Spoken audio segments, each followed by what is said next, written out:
Bapak Ibu Saudara yang dikasihi Tuhan, kita berjumpa kembali di dalam memaknai hari Kamis Putih pada saat ini, dalam rangka persiapan kita secara pribadi dan keluarga untuk menyambut Jumat Agung dan Paskah.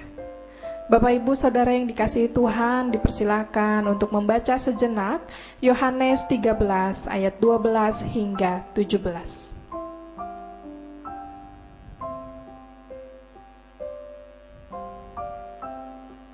Peristiwa yang terekam di dalam perikop kita pada hari ini terjadi menjelang hari Jumat. Tepatnya terjadi pada akhir hari Kamis atau petang hari, menjelang malam, sehingga hari raya Paskah belumlah dimulai. Murid-murid Tuhan Yesus baru saja selesai dengan persiapan untuk menyambut perjamuan Paskah sesuai dengan hukum Taurat dan kebiasaan mereka. Tetapi sebenarnya persiapan belum selesai, karena di antara ke-12 murid tidak ada yang merendahkan diri untuk membasuh kaki mereka. Biasanya tindakan membasuh kaki adalah tugas seorang budak atau seorang pembantu rumah tangga. Tetapi tampaknya tidak ada budak atau tidak ada pembantu rumah tangga bagi mereka di rumah tersebut. Kekurangan tersebut menjadi kesempatan bagi Yesus untuk menyampaikan sebuah pelajaran yang sangat berharga. Kita dapat mengimajinasikan, membayangkan bahwa ketika murid-murid Tuhan Yesus berkumpul di sana, mereka pasti sudah tahu kain lenan dan sebuah basi, wadah untuk air di ruangan itu ada di mana. Dan mereka juga sudah tahu itu yang nanti akan mereka lakukan. Tetapi tidak ada dari seorang pun mereka yang memulainya. Tidak ada di antara mereka yang berani untuk mengambil kain, mengambil basi, dan membasuh kaki rekan-rekannya pada saat itu. Semua hanya ribut bicara soal siapa yang terbesar di antara mereka. Kalau kita melihat di dalam Lukas pasal 22 ayat 24. Seorang Elizabeth Johnson pernah berkomentar atas teks Yohanes 13 ini. Dia menyebutkan bahwa peristiwa di sore hari itu menjelang Paskah memang peristiwa yang janggal.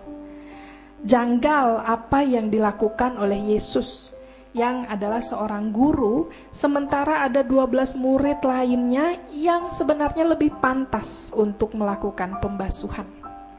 Kejanggalan itu mengungkapkan bahwa murid-murid punya standar yang berbeda tentang arti melayani dan menjadi seorang pelayan. Murid-murid juga sangat selektif dalam melayani. Membasuh kaki bagi mereka tampaknya perbuatan yang sangat rendah atau tidak perlu untuk mereka lakukan. Menjadi pelayan bagi murid-murid saat itu juga dalam kerangka berpikir untuk menjadi seorang yang terdekat dengan raja, bukan menjadi seorang hamba atau seorang pelayan seperti yang dilakukan oleh Yesus. Sebenarnya pada saat itu mereka punya kesempatan untuk saling membasuh kaki rekan-rekannya, juga membasuh kaki Yesus. Tetapi keegoan diri, pemikiran yang kurang baik tentang apa arti melayani membuat mereka enggan untuk melakukan hal tersebut bagi rekan-rekan mereka sendiri. Bapak Ibu Saudara yang dikasihi Tuhan, tindakan pembasuhan yang dilakukan oleh Yesus itu akhirnya menjadi contoh bagaimana para murid harus melayani banyak orang nantinya setelah Yesus meninggalkan mereka.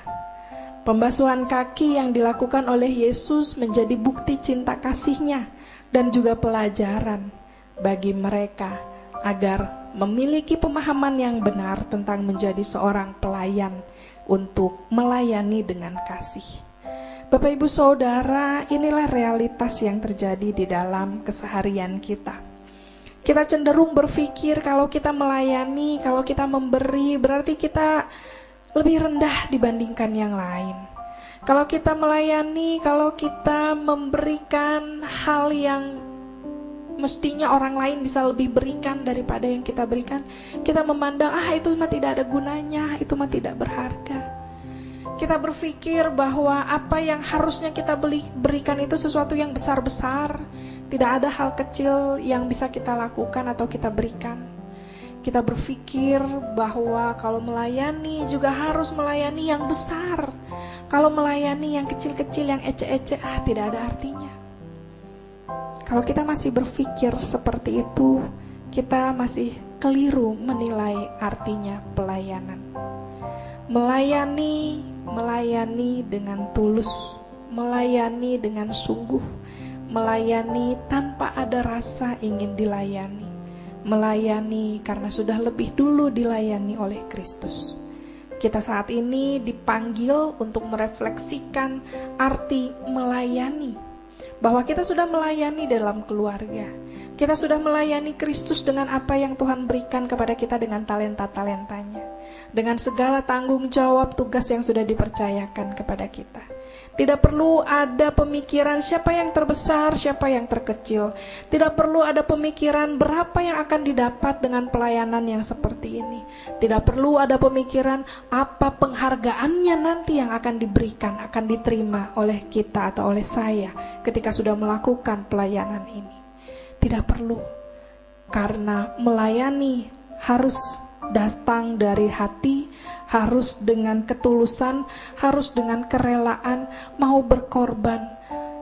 Karena segala sesuatu yang dilakukan hanyalah sebagai wujud cinta kasih, kepedulian kita terhadap sesama kita.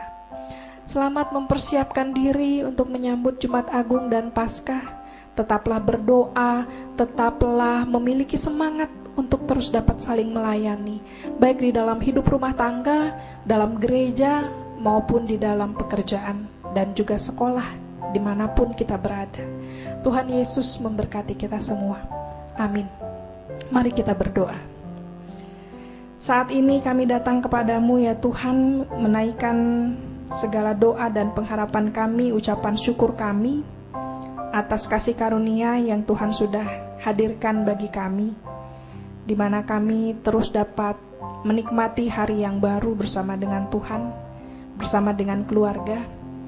Terlebih kami juga beroleh kesempatan untuk terus menghayati Kamis Putih dan esok Jumat Agung hingga Paskah. Kami bersyukur untuk kesempatan yang terus dapat kami rasakan hingga saat ini.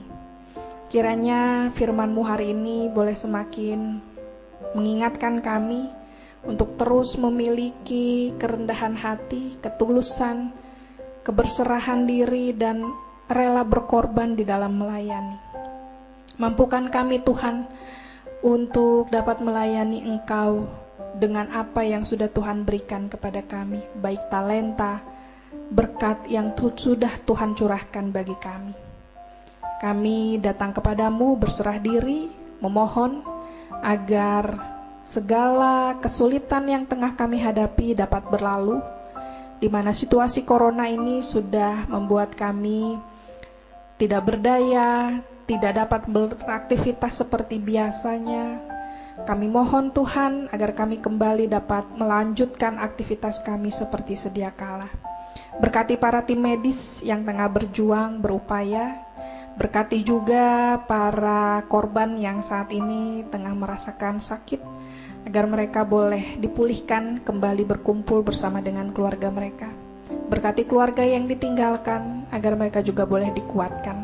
Dan mampukan juga kami ya Tuhan, untuk tidak saling menghakimi, terlebih saling menjatuhkan atas setiap peristiwa yang saat ini terjadi di dalam hidup kami. Terima kasih Tuhan Yesus, di dalam nama-Mu kami berdoa dan bersyukur. Amin. Bapak Ibu Saudara yang dikasihi Tuhan, kini terimalah berkat-Nya. Tuhan memberkati engkau dan melindungi engkau. Tuhan menyinari engkau dengan wajah-Nya dan memberi engkau kasih karunia. Tuhan menghadapkan wajah-Nya kepadamu dan memberi engkau damai sejahtera. Amin.